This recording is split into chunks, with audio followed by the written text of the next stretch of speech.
live chat on Food For Mzansi's Facebook channel. Today we are honored to host John Steenhuisen.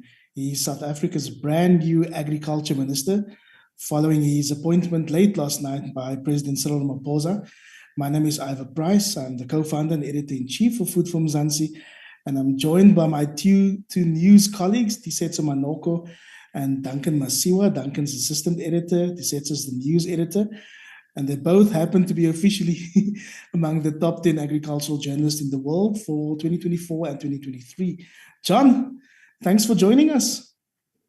Thank you. It's great to be with all of you today. I haven't been sworn in yet, but it's great to be with you today. And thank you for the opportunity. Thanks. We know the swearing in is happening tomorrow, but the sector's already buzzing with your appointment last night.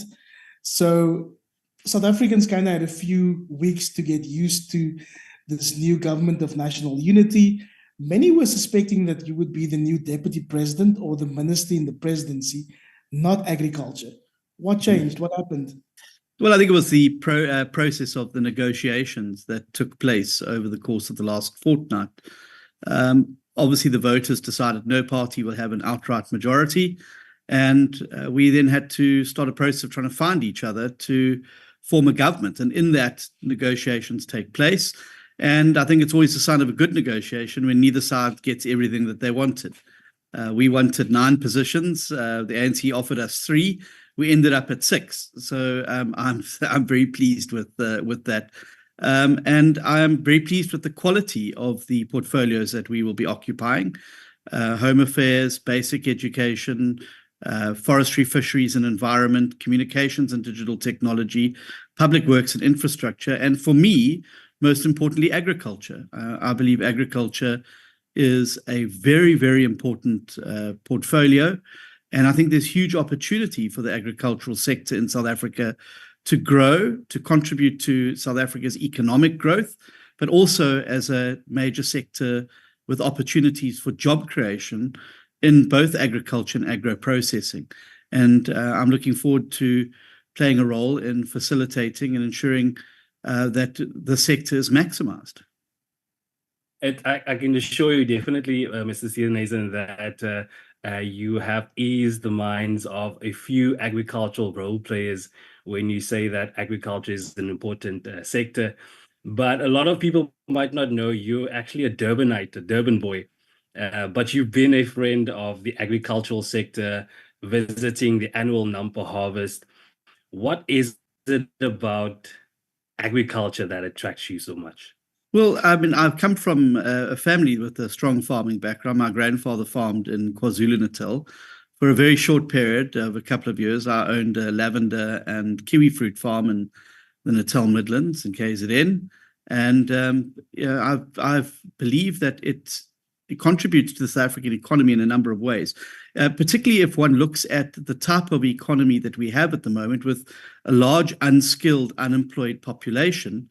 Agriculture has been used in other countries who are facing similar problems with the type of large unskilled labor forces as an economic catalyst to be able to promote development and as a ability to absorb large numbers of work seekers, but also to create economic opportunities for employment for large numbers of people.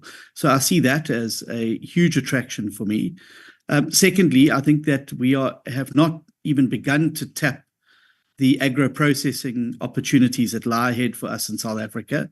And I think that with the right policies and with the right partnerships with government and organized agriculture and informal agriculture, that we can harness the power of this huge opportunity to be able to grow the economy, to improve food security, to open up new markets for South African products overseas, and to absorb large numbers of people into employment. And that's what excites me the most about it.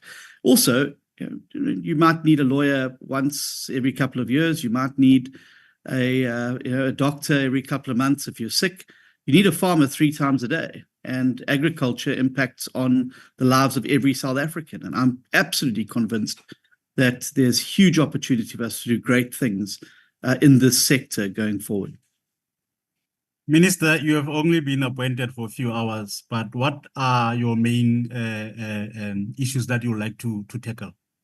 Well, there's a number of them. Firstly, obviously, it's having the partnership. I'm not an expert in agriculture, and I think we're very blessed in South Africa to have a highly organized agricultural sector in the country, with agricultural organizations, with unions, with conglomerates of farming groups. That makes it easy to form those partnerships. And I've said very clearly from the beginning, my office intends to have an open door and an open hand to agriculture in South Africa, so that we can sit and have the constant feedback mechanism where we can do this. The first thing I would obviously want to focus on is accelerating the Agriculture and Agro-Processing Master Plan that was passed in 2022. I don't think we need to reinvent the wheel and go through a whole new process. I think that document contains some really good plans. It is a good compact between government and the sector in the country.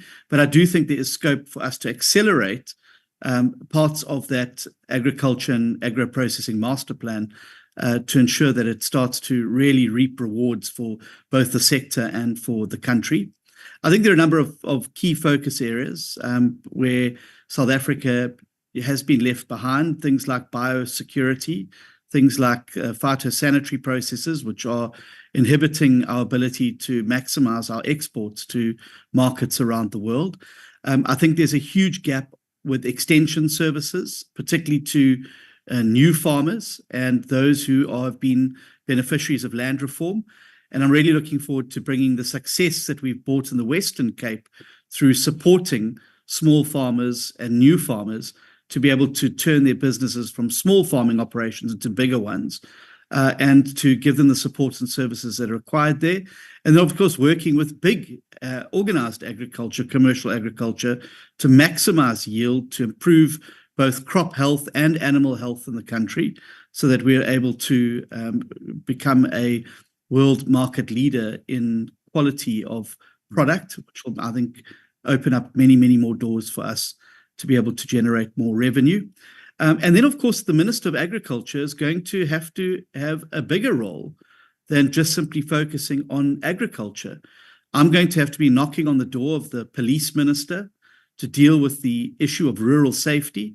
I'm going to have to be knocking on the door of the Cooperative Governance and Traditional Affairs Minister to deal with the collapse of municipal infrastructure in rural areas, which is having a really terrible effect on crop quality, polluted rivers, sewage flowing into water schemes and the like, and as well as the Infrastructure Minister dealing with roads, rail, and ports and harbors, so that we can streamline the value chain and the market chain to get products to market as quickly as possible.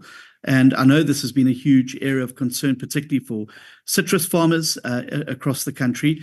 And so I think it's going to help to have a minister who's got a very loud voice in cabinet. And I think the fact that I'm able to lead my party and am the leader of the second largest party in the cabinet, to make sure that the sector has a loud voice in the room when dealing with some of these particularly challenging aspects that are not necessarily in the agriculture portfolio, but which have a knock-on effect on the agriculture value chain.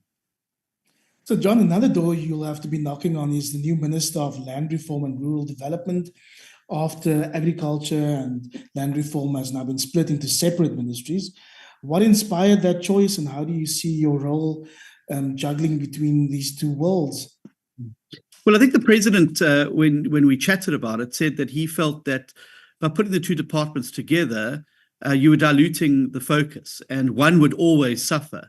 I happen to think that agriculture has suffered as a result because of the emotion and the sort of noise around land reform. And I'm looking forward to seeing a greater focus through having a dedicated agriculture department, to getting back to dealing with some of the issues that I've spoken about, like a laser beam, without having to deal with the emotions around land reform in the country. I don't think there's anybody who disputes the fact that we need to have a fair, working and honest land reform program in the country that addresses the land injustice that still bedevils us 30 years after the verge of democracy. And I still think there's a lot of anger and pain out there around that.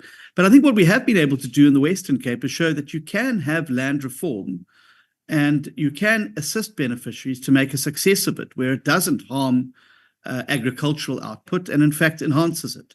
The 89% success rate of land restitution and small farmer assistance in the Western Cape, I think there are lessons from that particular experience in government there that I would like to see extrapolated into the national department, where we could start making a success of these land reform programs. I don't think, as I said, there's anybody who disagrees that we have to have land reform, but I think it can be done in a responsible way, in a way that doesn't create policy uncertainty and uncertainty generally in the agricultural sector, and in a way that then actually boosts and enhances output rather than putting it at risk. And I look forward to engaging with the new minister. I think we might not agree ideologically on some things, but he won't find an opponent of genuine land reform that's going to bring benefits to the industry and also to the new players. But those new players are going to need the support of the Department of Agriculture if they're going to make a success of the concerns that they are going to be receiving as a result of a land reform process. So I think there is going to have to be a partnership. And I think that is the beauty of a GNU, is that parties are going to have to sit and work around the table around problems. And whilst we may not agree on everything, I think that we can find solutions. And I think that having a variety of voices in the room is better than just having a single voice. Minister, some skeptics in the agricultural sector are listening to you now and they're saying, okay, he's saying all the right things, but there are some concerns around, some are concerned that you will prioritize commercial agriculture over small-scale agriculture. I'd like to hear your response to that. I know that Wandile Sihlobo wrote an incredible book about South Africa being a country of two agricultures, and a lot of work has been done in terms of black farmer development, which the country obviously desperately needs. How do you see your role in that? Yeah, well, I don't think it's an either or. I think it's an and. I think that you can advance commercial agriculture and at the same time work to improve yields, to improve the type of extension services that are offered to the emerging and new farmers who are looking to grow their businesses and set out. And we have to make those successful because if we don't make the smaller operations successful, they will never grow into bigger operations. So my focus is going to be on agriculture, whether it be small or whether it be large. Anyone who wants to grow and grow the sector will find an open door and a good partner in myself. And it doesn't matter what your color or your or your background is. If you want to contribute to agriculture in South Africa, you will have an ally in myself. I'm also very well aware of the struggles of many of those small farmers. You may recall we worked very closely to bring justice for David Rakhatse, who was looking for title deed on. It was a land reform beneficiary. He wanted title to his property, and we were able to secure that by going to court. I've already met in my capacity as leader of the Democratic Alliance a number of those small farmers and farmers who are looking to get title to the property that they're working, and that will also be a focus to me. The more property owners, the more people who own the farms and land that they work, I think the better the yield and the better the outcome will be. So I'm certainly not going to be biased in one way or the other. I don't see it as an either or. You've either got to help commercial or you've got to help small farmers. I'm here to work for the sector and to give the sector a voice, and I will work with anybody who wants to see agriculture grow in the country. Minister, following on what you just said, a lot has been done in terms of black farmer development, which the country desperately needs. How do you see your role there? Well, I think the role is a number of things. It's providing resourcing and programs that would assist in that. I still think there's a far greater role for collaboration between commercial agriculture and small emerging and new farmers. I think that there's more partnerships that we can leverage to assist those small farmers with product knowledge, with extension services and the like. And I would see my role as facilitating those partnerships between the commercial and small agriculture operations, and obviously making sure that we're providing resources. I'd also like to spend a bit of time looking at agricultural colleges and how we expand and strengthen agricultural colleges so that the type of tertiary and post-school training in agriculture is at a world-class standard, and that we're able to get more young people into the agriculture sector, and to be able to provide them with that proper training and effective knowledge, so they can go on and be successful farmers and successful contributors in the agricultural sector. The other area, of course, as well, is looking at how we improve the biosecurity and the phytosanitary processes as well, so that we make it easier for small farmers to have access to markets abroad and to create those linkages. So I also see a role for myself having to go and look for new markets for South African agricultural products around the world, and then make sure that the standards and the mechanisms are in place to ensure that the quality remains top, and that we're able to assist particularly those smaller farmers meet those standards so that they can get access to those markets as well. I also don't think we've even nearly started to tap the real opportunities that exist in AGOA and getting agricultural products duty-free to the US, and I think there's a lot more that can be done to expand the markets there. Obviously, from the citrus perspective, we've got a fight on around the phytosanitary of citrus, and I think there's some countries in the European Union who are being protectionist. And the point I want to make to the European Union is that rather than giving aid to Africa, rather expand our access to markets and our ability to bring our products to you. Africa can be the breadbasket of the world, and countries like South Africa have a huge amount to offer in terms of the quality of our citrus and the price point. But it has to be a partnership, and a partnership means you don't unnecessarily block access to markets through false barriers that perhaps are being used as a protectionist racket rather than a genuine concern about phytosanitary processes.